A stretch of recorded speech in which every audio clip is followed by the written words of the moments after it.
Hi guys, so this is a beginner's yoga sequence to explain the fundamentals. I'm going to explain the breath very briefly. So the yoga breath is called Ujjayi breath, like the oceanic breathing. So the reason it's oceanic breathing is that it's an audible sound and it sounds a bit like the ocean. It's a restriction through the back of the throat. So if you take a deep breath in through your nose, trying to fill up the whole of the rib cage rather than just the top part, which we mainly use throughout the day. Breathing in. And then sigh out like you're trying to fog up a window. Or you're trying to fog up your glasses or smell your breath. So breathing in together. Sigh out. So use that same quality, but keep the lips sealed and breathe in and out through the nose. So breathing in and breathing out.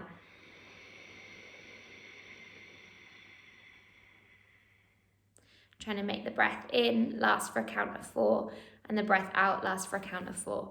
It takes a while to grip that breath, so just use smooth, steady breaths. The main thing with yoga is using the breath to soften the body and release tension. Yoga often starts in a still position in order to allow you to focus on the breath and find the awareness of the body. So as you come into child's pose, knees mat width apart, feet together and arms outstretched in front of you. Take 3 deep breaths in and out through the nose.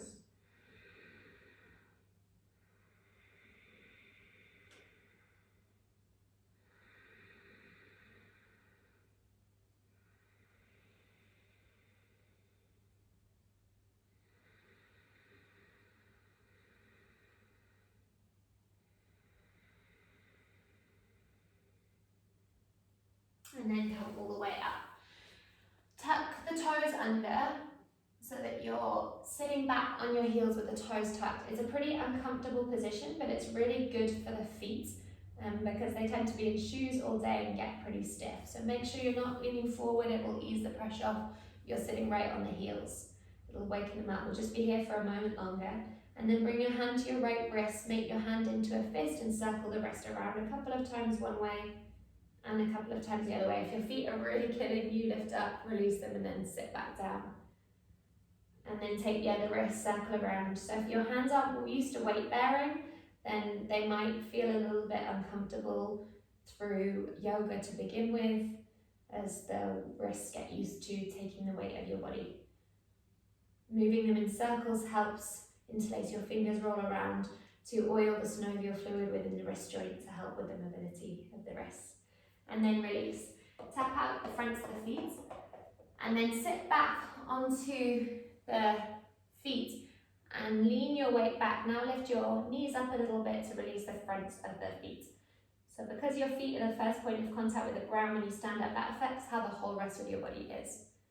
2 more breaths there. And if the Ujjayi breath has gone out the window already, don't worry, just take smooth, steady breaths. And then release.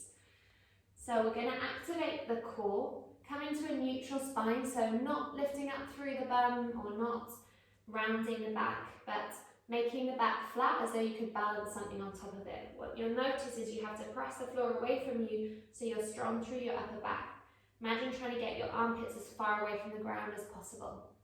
And then tuck your toes under and hover your knees a centimetre off the ground. Just make sure you're not sticking your bum up or tucking it too far under, but the back is still neutral.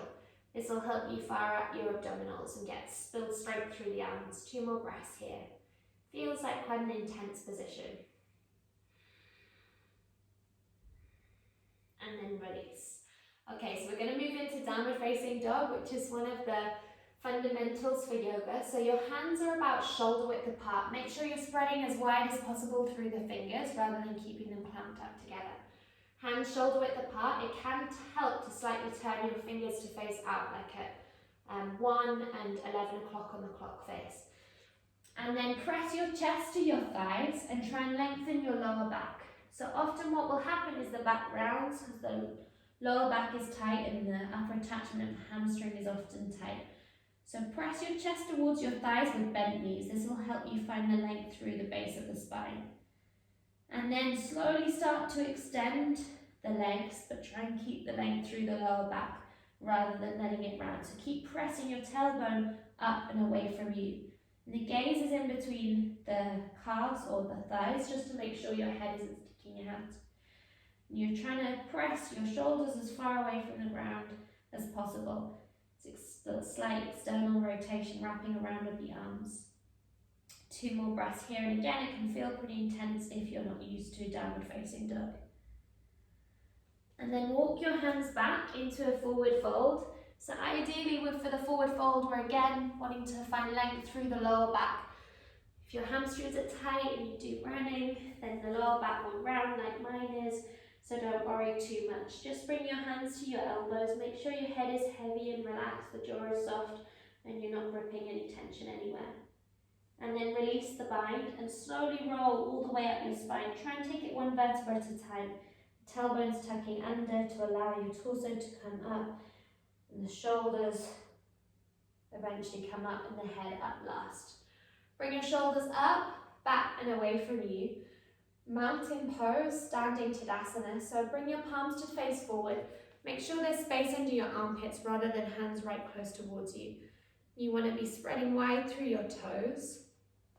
Make sure you're not sticking your bum out, but slight posterior tilt. So lengthening the tailbone down to find length through the lower back. Take a deep breath in. Sigh out like we did at the beginning. And again, deep breath in. Breathing out through the nose. Inhale to sweep the arms up. Reach as high as you possibly can and a little bit back, but no dumping through the spine. So reaching up and away from you.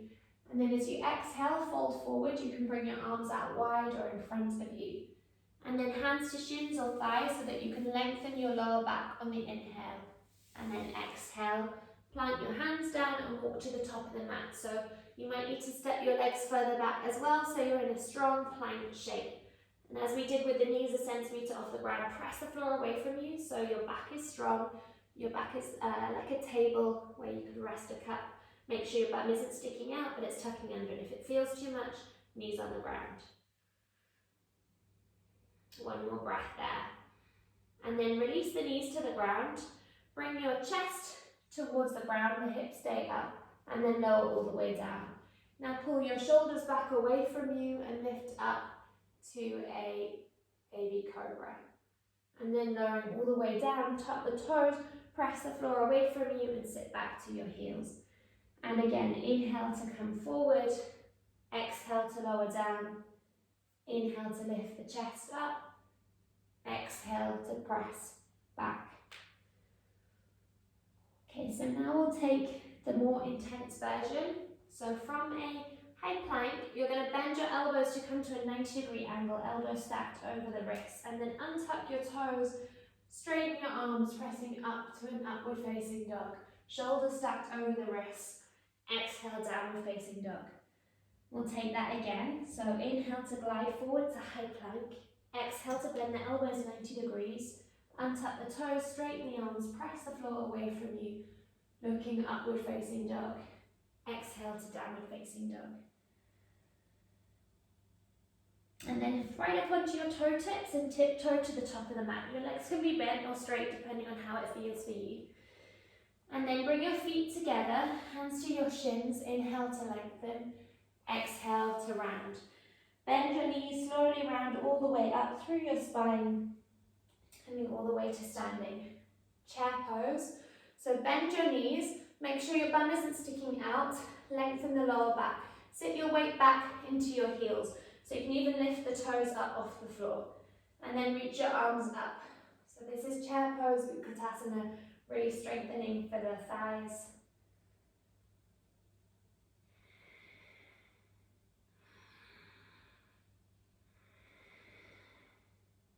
One more breath there.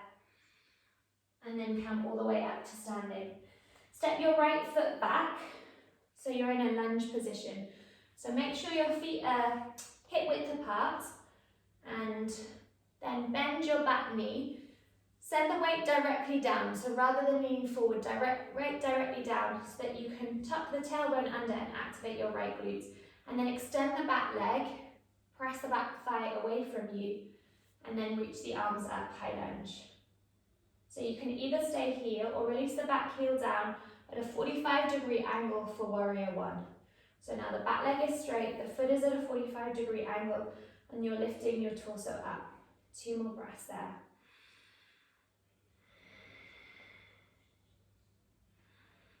And then spiraling open to warrior two, so opening the arms out. I need to step my back foot slightly further back so I'm in a longer stance, and then I bend into the front leg. I want to make a 90-degree angle through the front leg, reaching my arms equally back and forward. So imagine someone's got me as a tug of war going back and forward, so I'm right in the middle. My hips are facing directly forward. The knee often caves in, so make sure your glutes active, the inner thigh is active, so your knee is over your ankle. 1 more breath here. And then straighten your front leg. Turn both your feet to face directly forward for a forward fold. Hands to your hips. Lengthen your lower back as you fold forward. You can stay here or bring your hands to the ground. Let the head release. Ideally, you want length through the lower back rather than the rounding. But if your hamstrings and your lower back is tight, then bend the knees. Try and find the length, walking your hands out forward, and then start to extend the legs. Hands to hips, come all the way up to standing, and then we'll take the other side. So turn your torso to face the back of your mat now, and you'll be in the right position. Make sure your feet are hip width apart, in width-wise. Bend your back knee, lean your weight back. Lift up through the front of the hips, activate your left glute, and then extend the back leg. Balance. Extend the back leg, kick the heel away from you. Either stay there and reach your arms up in a high lunge, or release the back foot down at a 45-degree angle. Press the back blade of the back foot away from you. So you want your hips facing forward. They will tend to go off at about 10 or 11 o'clock at the clock face, but ideally hips facing at 12 o'clock. And then spiraling open to warrior two, make your legs a little bit longer. Bend into the front leg, knee stacked over the ankle, pressing into the back blade of the back foot so the arch is active.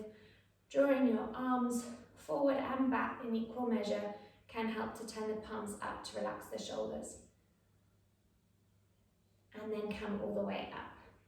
Heel toe your feet together. We're coming into a squat. So toes turn out, heels in, and then come all the way down. It's fine for your ankles or heels to be off the ground. They will tend to be if you're not familiar with this position. And then bring your hands together and press your elbows into your thighs in order to lift your chest up.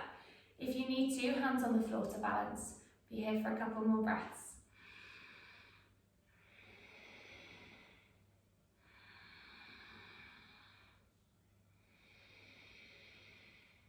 And then release your hands down. Okay, so turning to the top of the mat, reverse tabletop. So fingers facing forward or to the sides if that's better for your shoulders.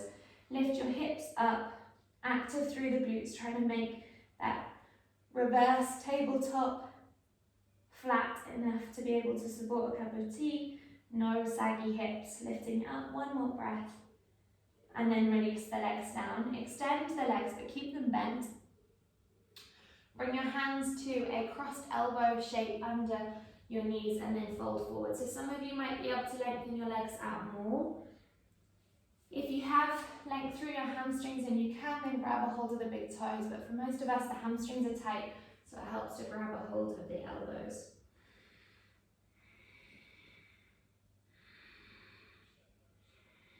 One more breath there. And then coming all the way up, bring your feet together and the knees out into a diamond shape. So more intense heels closer towards you, less intense heels further away from you. And then bring your hands to your ankles, lengthen your lower back, and then start to fold forward unless you feel enough of a stretch in your hips upright, in which case stay there and breathe. 2 more breaths. And then coming to lie all the way down on your back for Shavasana, corpse pose. Release your arms away from you, palms facing out towards the ceiling, and let your toes fall out flat.